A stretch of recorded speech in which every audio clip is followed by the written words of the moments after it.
31 de março. Experimente e veja como sou bom. Quanto mais íntima for sua convivência comigo, mais convencido da minha bondade você ficará. Eu sou o Deus que o vê e anseia por fazer parte da sua vida. Eu o estou educando para que você me encontre em todos os momentos e seja um canal da minha presença. Às vezes, minhas bênçãos aparecem para você de formas misteriosas, por meio do sofrimento e dos problemas. Nessas situações, você só pode conhecer minha bondade por meio da fé. A compreensão lhe escapará, mas a fé o manterá perto de mim.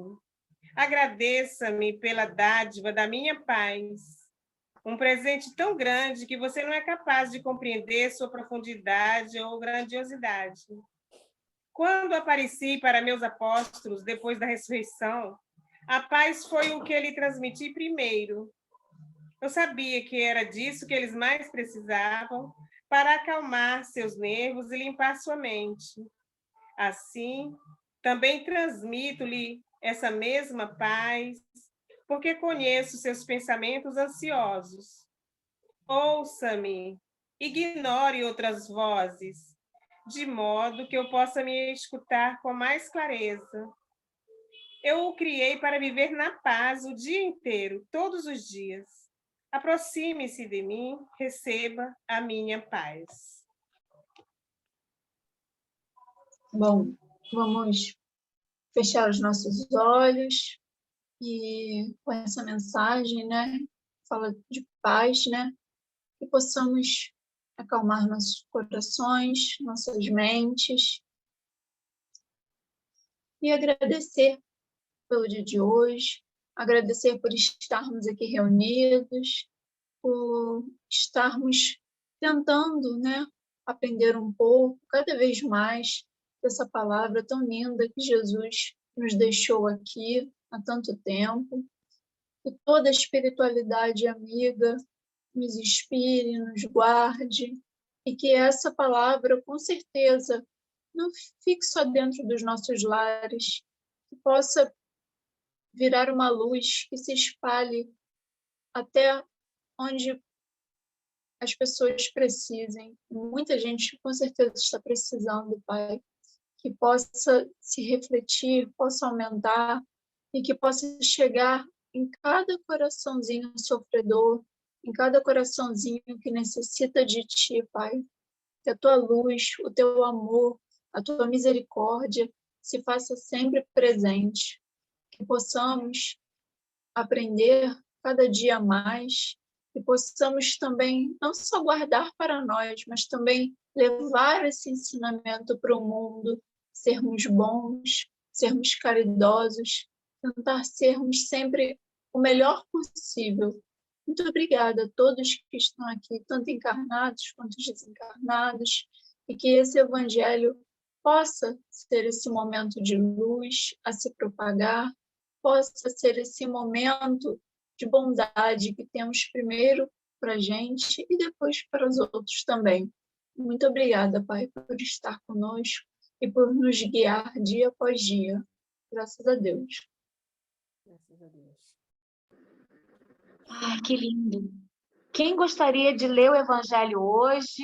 Levanta o dedinho. Silvia Leal, Lívia! Deixa a Silvia. Vai, Silvia. Boa noite. Vamos ver.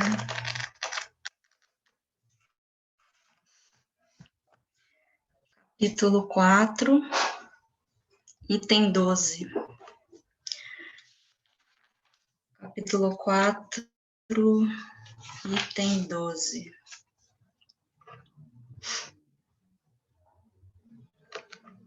Capítulo 4, ninguém pode ver o reino de Deus se não nascer de novo, item 12. Posso?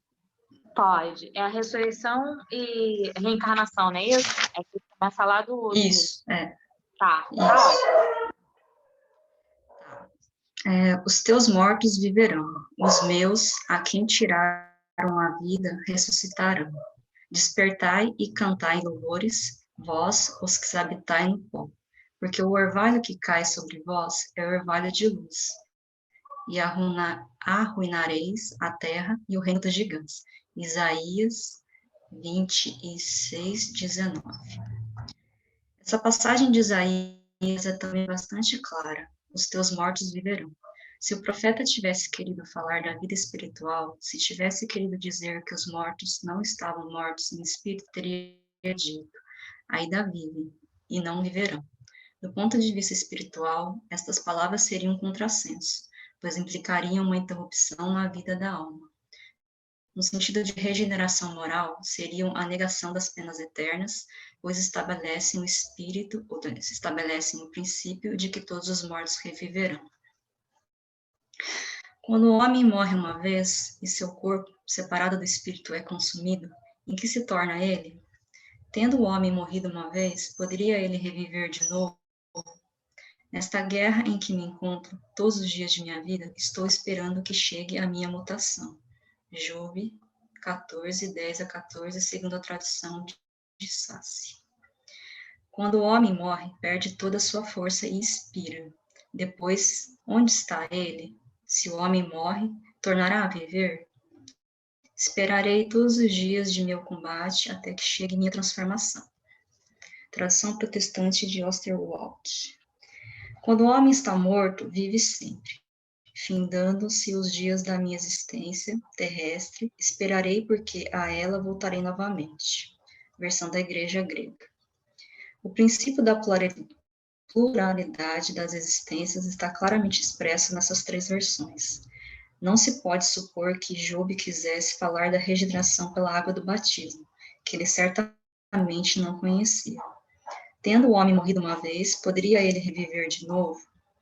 A ideia de morrer uma vez e reviver implica a de morrer e reviver muitas vezes.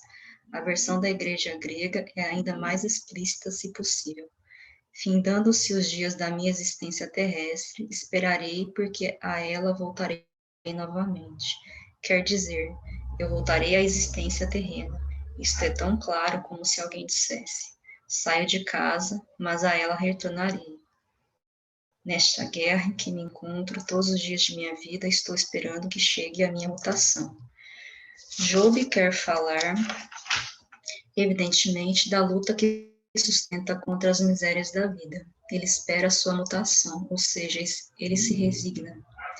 Na versão grega, a expressão esperarei parece antes explicar-se a nova existência. Findando-se os dias da minha existência terrestre, esperarei porque a ela voltarei novamente. Job parece colocar-se após a morte num intervalo que separa uma existência de outra e dizer que ali esperará o seu retorno. Não é, pois, duvidoso que, sob o nome da ressurreição, o princípio da reencarnação fosse uma das crenças fundamentais dos judeus, e que ela foi confirmada por Jesus e pelos profetas, de maneira formal, donde se segue que negar a reencarnação é renegar as palavras de Cristo.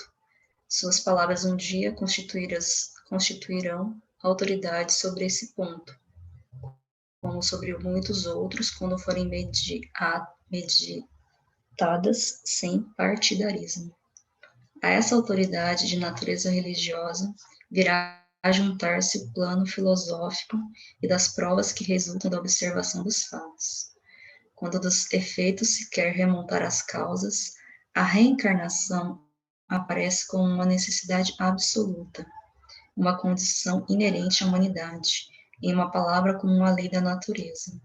Ela se revela pelos seus resultados, de maneira, por assim dizer, material, como o motor oculto se revela pelo movimento que produz. Somente ela pode dizer ao homem de onde ele vem, para onde ele vai, porque se encontra na Terra, e justificar todas as anomalias e todas as injustiças aparentes da vida. Sem o princípio da pré-existência da alma e da pluralidade das existências, a maior parte das máximas do Evangelho são ininteligíveis, e por isso tem dado motivo a interpretações não tão contraditórias. Esse princípio é a chave que deve restituir seu verdadeiro sentido. Uau, que complexo, que confuso o começo. Eu não sei se é confuso porque eu peguei do 12 e talvez a gente tivesse que ter começado do começo, mas eu tenho a impressão que esse capítulo a gente já leu o começo dele, que é a ressurreição e a reencarnação. E como é um capítulo longo, talvez a gente tenha lido mais ou menos até essa parte, ou até um pouco antes dela. Mas, pelo pouco que eu entendi do texto, e foi muito pouco mesmo, ele está falando sobre a interpretação da reencarnação, talvez até da diferença, né, entre ela e a ressurreição, mas de como isso dá todo o sentido pro espiritismo, né? Se você não acredita que você tem a chance de voltar várias e várias vezes para você evoluir, não faz muito sentido o que diz o próprio Evangelho, se é que isso que eu entendi. E é engraçado falar da ressurreição porque a gente está na semana da Páscoa, né? Então, a gente vai chegar aí na Sexta-feira Santa, no sábado, no domingo de Páscoa. Ele tem um sentido especial, né? Para a gente, pelo menos, que acredita em Cristo. Acho que o sentido da Páscoa é o da renovação, né? Da vida mesmo. Não sei explicar qual é a diferença da reencarnação e da ressurreição. Quer dizer, eu acho que a gente já leu isso, né? Que ele falava da ressurreição, de fato, ele voltou à vida enquanto vivo, né? Encarnado mesmo, na mesma pessoa. Ele não morreu e se tornou uma outra pessoa. Eu acho que a gente já leu essa passagem aqui, quando Cristo esteve lá morto durante 3 dias. E foi descoberto, não sei dizer. Gente do céu, não sei, eu passo a palavra para alguém que possa ajudar. Tá bom, foi ótimo. Lívia quer falar. Não, é muito doido, né? Porque sábado agora, nesse último sábado, o tema da mocidade foi reencarnação, né? Ficou comigo e com a Ju. E aí, com a Jussara. E aí, a gente pesquisou, né, para poder falar direitinho, né? Porque é uma coisa, realmente, foi o que a Silvia falou, é uma coisa complexa. Não dá para você chegar e falar de qualquer forma, né? Até para os adolescentes, né, para os jovens, né? Que enchem a gente de pergunta, porque eles são muito curiosos, né? Isso é muito bom. E aí a Ju falou assim, vamos levar para uma parada assim, mais científica, tal, o que acontece, o que não acontece. Eu falei, não, bora, vamos fazer isso. E aí a gente pesquisou uns artigos, né, de se a reencarnação pode ser comprovada cientificamente. Aí a gente começou a pesquisar, começou a ler. Aí, será que é? Será que não é? E aí a gente chegou até um cara americano, que o nome dele, se eu não me engano, é Ian Peters, não, Ian Stevenson, uma coisa assim o nome dele, se eu não me engano, que durante os anos 50, 60, ele não é espírita nem nada, ele é um pesquisador, ele é uma pessoa curiosa, vamos assim dizer. Ele começou a pesquisar sobre a reencarnação, o que é isso, como é que acontece, isso é de verdade, acontece mesmo e tal. Então, ele começou a criar vários estudos relacionados a isso. E aí, a gente leu uns 2, 3 estudos dele só falando sobre isso. A gente chegou na conclusão, né, de que cientificamente falando, mas na nossa ciência, né? Veja bem, a nossa ciência terrena, ainda não é possível comprovar a reencarnação. Mas ele se utilizou de outros artifícios para poder dizer que ela existe, vamos assim dizer, né? Então, ele começou a entrevistar, por exemplo, ele ia lá para a Ásia, umas cidadezinhas, uns lugares bem remotos, né? Em vilarejos, enfim, pesquisava sobre crianças de 3, 4, 5 anos de idade e chegava para o pai e para a mãe e falava assim, meu nome não é esse, meu nome é fulano, meu pai e minha mãe é o fulano e o ciclano, eu fazia isso, isso, isso e aquilo. Então, a criança contava basicamente a outra vida que ela teve, porque enquanto a criança tá novinha, né, o que acontece? o espírito e o perispírito, eles entram, vamos assim dizer, de uma forma bem informal, né? Eles entram no corpo físico, né, no momento que acontece a fecundação. Então, quando o óvulo junta com o espermatozoide, aconteceu, é ali.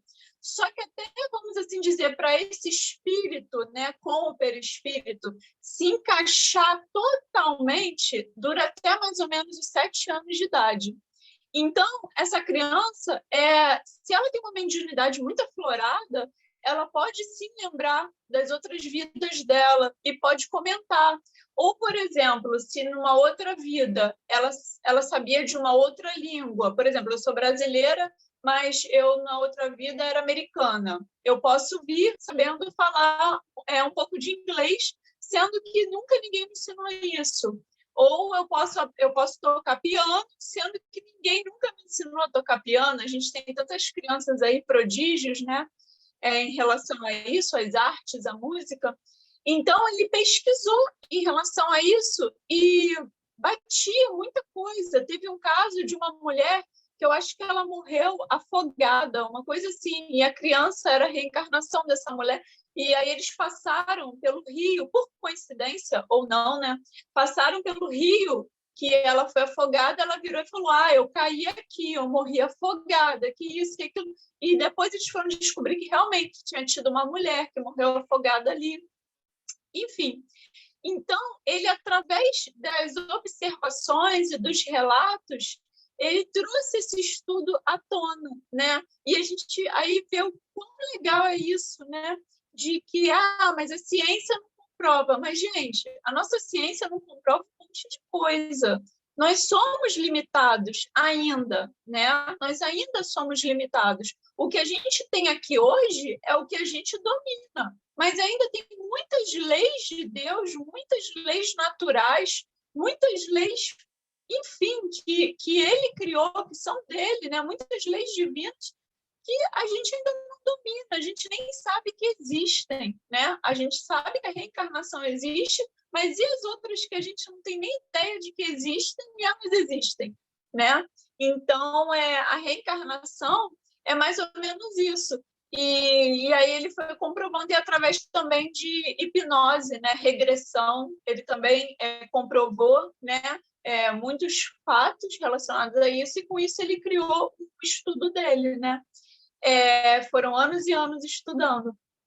Enfim, então, a reencarnação, ela está aí, entendeu? Ela está na Bíblia, sabe? Eu acho que a frase mais famosa é aquela, agora eu não vou saber falar perfeitamente, mas que Jesus claramente fala: quando veio Elias, vocês não ligaram, aí veio João Batista.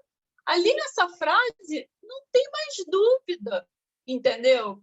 Então, a gente tem que ter consciência disso, e que a ressurreição e a reencarnação são coisas totalmente diferentes, né? A Igreja Católica, ela se baseou na ressurreição, né? E a gente sabe que a Igreja Católica, por muito tempo, foi a religião, a igreja dominante, né? Então, muito das coisas que se faziam referência a essa reencarnação nos textos bíblicos e tal, foram deixadas um pouco de lado, porque, vamos assim dizer, a igreja meio que não aceitava, então, vamos deixar quieto aqui, entendeu? Então, não é porque não é estudado, não é falado, ou porque não está claro que não exista. Então, a gente tem que sempre tomar muito cuidado com isso, né? O espiritismo é baseado na reencarnação. Essa expressão, né, reencarnação, até quem inventou, vamos assim dizer, foi o Kardec, né, que trouxe à tona, né, essa palavra exatamente, né? Mas, com certeza, esse conceito de vir, né, ir e vir com diversos corpos, mas o mesmo espírito, com certeza existia de povos muito, muito antigos essa cultura, né? E que vale muito a pena estudar sobre isso, é muito legal. E foi o que a Silvia falou, justamente na semana, né, da ressurreição de Cristo, na Páscoa, né? É muito legal a gente sempre ter consciência sobre isso, né? E sempre tentar alinhar, né, a religião com a ciência, porque com certeza uma tem muito a ver da outra e, enfim, vice-versa. Então, é legal essa parte mais científica de tudo isso. E acho que era isso que eu queria falar. Muito legal, tá tudo conectado, assim, o nosso evangelho, né, a Semana da Páscoa, e a gente falando desse tema. Quando a Lívia estava falando dessa pesquisa e tal, eu não sei se foi essa pesquisa que eu li, foi um livro. Aí tinham vários casos, né, a pessoa estudando, vendo várias histórias.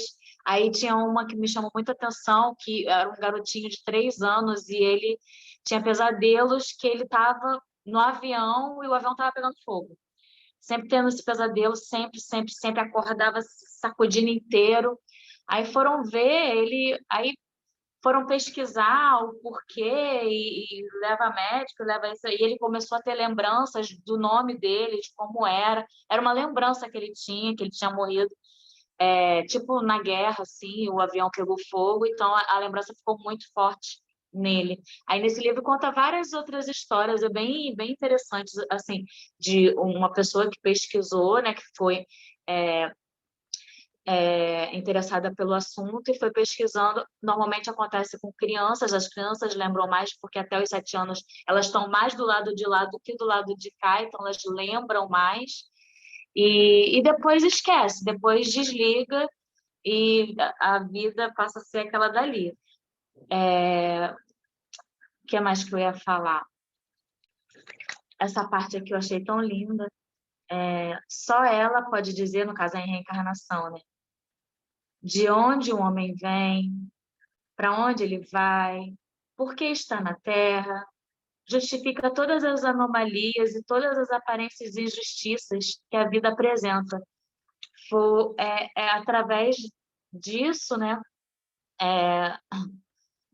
Que a gente percebe que nada é por acaso, que nada é injusto, que Deus é justo e bom, que são lições pedagógicas que às vezes acontecem na vida das pessoas para que elas possam amadurecer, para o espírito amadurecer, para evoluir, para existir o progresso, para ninguém ficar estagnado.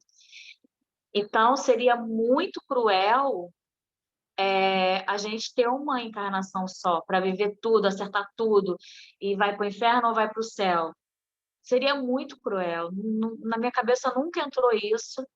E quando eu fui aprendendo mais sobre o Espiritismo fala disso, foi ficando mais claro, falei, cara, é isso. Eu sempre soube disso e estava adormecido dentro de mim. E aí fui me interessando e fui lendo e cada vez estudando mais. Porque até então eu sempre fui católica. Virei espírita depois de velha. E essa coisa que a Silvia falou, né, da ressurreição, da reencarnação, no caso, existem vários fenômenos, né, no espiritismo. Até pouco tempo tinha sessões de materialismo, né, que materializava a mão do espírito, materializava, você sente o cheiro, enfim, você tem um fenômeno que o Chico e outros Eurípides conseguiam estar em 2 lugares ao mesmo tempo, dava aquele cochilo e aparecia de corpo mesmo em outro lugar para apaziguar alguma coisa que estava vendo, para poder melhorar, né, para poder desfazer um conflito, aí depois ele voltava daquele cochilo. Existem vários fenômenos assim, e Jesus, ele era muito evoluído, né? O magnetismo dele era fora do comum, e quando ele ressuscitou, no caso, as pessoas falam ressuscitar, mas é uma maneira que a ciência não comprova, a ciência não diz que não existe, não tem como você voltar o mesmo espírito, o mesmo corpo, depois que o corpo ele faleceu. Existem, né, aquelas doenças que dá aquela paradinha, que a pessoa pensa até que a outra morreu, que fica tudo muito quietinho lá dentro, mas que ainda está funcionando, que, né, se você depois muitas pessoas foram até enterradas vivas por causa desse tipo de doença. Mas quando a pessoa morre, não tem como, a ciência não fala que não tem como ela ressuscitar. Então, o que aconteceu, né? Jesus, ele, tipo, se materializou mesmo para Maria, para os discípulos, fez com que eles tocassem, né, nas chagas, mas é um fenômeno que existe, que o Espiritismo estuda, é um tipo de fenômeno que agora eu não vou lembrar o nome, mas existem vários tipos de fenômeno de materialização, por exemplo. Alguém mais gostaria? A mão da Marisa está levantada, eu não sei se ela quer falar. Está levantada há muito tempo. Marisa, você quer falar alguma coisa? Não, acho que não. Acho que levantou sem querer. Alguém mais gostaria de falar do nosso tema de hoje? Nani! Mas, assim, só para completar uma informação que a Silvia falou assim, eu acho que eu não sei direito a diferença entre a reencarnação e a ressurreição, né? Reencarnar seria nascer novamente em outro corpo, em outra vida.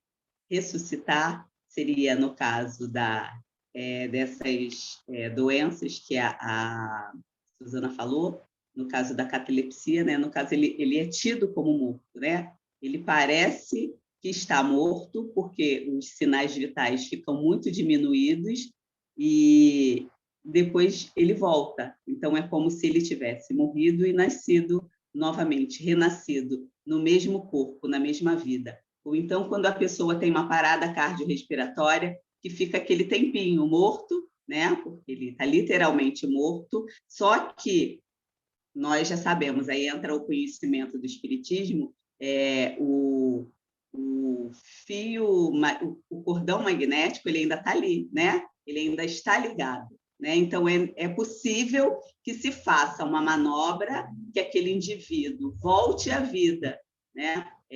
Os laços não foram todos desfeitos, porque se todos os laços forem desfeitos, não tem como ele voltar à vida. Era só para pontuar. Não sei se eu ajudei, mas eu também tinha muita dúvida. E quanto mais eu lia, mais eu ficava confusa com isso. E aí eu dei uma pesquisada assim no significado mesmo da palavra. E tem alguns lugares que a gente vê bem esmiuçado e fica um pouco mais fácil da gente entender. Mas é assim, é muito consolador, né? Como diz mesmo a doutrina, a gente saber que tudo que a gente vive aqui é uma resposta de alguma coisa que a gente já fez, né? De que a gente não evolui se a gente não deixar tudo às claras, né? Se a gente não quitar todos os débitos, né? E assim é o alerta para que a gente preste muito mais atenção nos nossos atos, porque tudo que a gente hoje está plantando aqui, a gente vai colher lá na frente. Da mesma forma que o que hoje estamos colhendo foi algo que foi plantado lá atrás. Então, era mais ou menos isso aí. Bom, nosso tempo já está acabando. Se ninguém quiser falar mais nada, aí eu vou passar para a Nani. A Silvia quer falar uma palavrinha. Rapidinho. Quando a Nani estava falando, me lembrou uma coisa. Eu estava lendo um artigo essa semana que falava sobre experiências pós-mortem, que é justamente esse pessoal que fica tecnicamente morto antes de ressuscitar, antes de fazer essa manobra, né? Fizeram uma pesquisa no Reino Unido com várias pessoas e a ciência tem percebido que a pessoa continua consciente mesmo depois de tecnicamente morto, porque ela relata, depois que ela volta, ter ouvido vozes, os médicos conversando, a máquina fazendo barulho. Então, eu acho que a ciência está chegando lá, para descobrir que o espírito existe, porque o que seria essa consciência se não fosse o próprio espírito, não é verdade? E aí eles perguntam, mas e aí? Essa consciência ficaria desperta até quanto? É que ninguém ficou morto tempo suficiente e voltou para dizer até quanto a gente pode ficar, né? Tipo, no máximo fica 3 minutos morto. Então, 3 minutos a gente sabe que a consciência está... Mas eu desconfio que se esse nosso raciocínio está certo, a gente vai acabar descobrindo que depois que o corpo morre, a nossa consciência, na verdade, é o nosso espírito. Talvez isso explique, né? Por que a gente é mais do que carne, né? Tipo, o nosso corpo vai ficar, mas a nossa consciência vai ficar por aí e ela vai voltar no outro corpo depois. Talvez isso possa ser provado ainda. É só uma parte. Eu acho também que isso vai ser provado rápido, em breve. É só Agora eu a vou chamar. gente pensar. Rapidinho, é só a gente pensar quando a gente dorme. A gente morre todas as noites. Mas a gente não deixa de ter consciência porque a gente está dormindo, entendeu? Então, quando eles começarem a ligar uma coisa a outra, tal, eu acho que vai começar a levar mais a sério isso do espírito, tal, não só numa parte religiosa, né? Vai começar a trazer mais para a ciência. Outro dia eu estava ouvindo fazendo um estudo, e aí a pessoa que estava dando o estudo, ela falou exatamente isso, que assim, não é abruptamente que os laços se rompem, principalmente se for em casos violentos de morte, né? Então, acho que é uma forma até de justificar isso, né? Houve a morte, mas ainda tem, como a Silvia disse, um resquício de consciência. Ele até falava que, em algumas vezes, a pessoa via que ia morrer, era no caso da decapitação, cortavam a cabeça e em algum tempo, acho que foi Ricardo falando um dia desse numa palestra dele, a pessoa ainda ficava o movimento do olho, a língua, porque ele espraguejava aquele que estava matando, né? Então, assim, ainda ficou alguma coisa antes do laço todo desfazer de todo. Eu acho que é mais ou menos por aí. E, assim, estamos mais perto, né, do que imaginamos, né? É isso.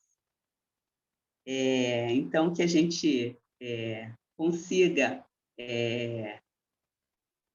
passar bem por aqui, né? Lembrando que tudo o que nós fazemos vai refletir lá na frente, como eu disse anteriormente, e tudo que passamos hoje é um reflexo do que já fizemos, né? Que a gente tenha mais cuidado, que a gente, agora com esse conhecimento, possa fazer um porvir mais venturoso, né? Que possamos ser mais felizes aqui, para futuramente essa felicidade ser ainda maior.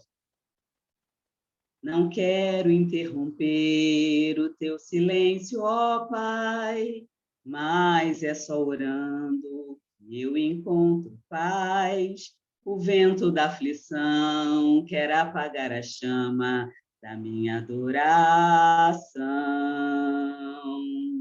O mundo é um oceano, minha carne é um furacão, a vida é um barquinho buscando direção. Descansa minha alma e acalma a tempestade que agita o meu coração. Acalma o meu coração, acalma o meu coração. O vento está soprando, mas é te adorando que eu venço o mar da aflição. Acalma o meu coração, acalma o meu coração. Só venço esse mundo se for em tua presença. Acalma o meu coração. E com todos esses conhecimentos que já temos acesso, que possamos realmente acalmar os nossos corações, serenar as nossas mentes e fazer da nossa vida um lugar melhor para nós e para todos aqueles que estiverem conosco nessa caminhada. Nós sabemos que precisamos evoluir e que temos a obrigação de ajudar todos aqueles que estão juntos de nós e que façamos essa caridade por nós, pelo outro e pelo mundo, que a gente troque, que a gente doe esse amor que a gente recebe do Cristo e que a gente doe para todos aqueles com quem convivemos. E assim teremos um mundo um pouco mais tranquilo e de degrau em degrau chegaremos a lugares venturosos e muito felizes. Obrigada, Senhor, mais uma vez por esse estudo, pelos esclarecimentos. Obrigada por fluidificar as nossas águas e colocar nelas o remédio que tanto necessitamos. Que sejamos sempre contigo, Senhor. Graças a Deus. Graças a Deus. Vamos tirar nossa foto. 1, 2, 3 e sorrindo. Pronto, pode se mexer. Um beijo, gente. Até amanhã, se Deus quiser. Tchau.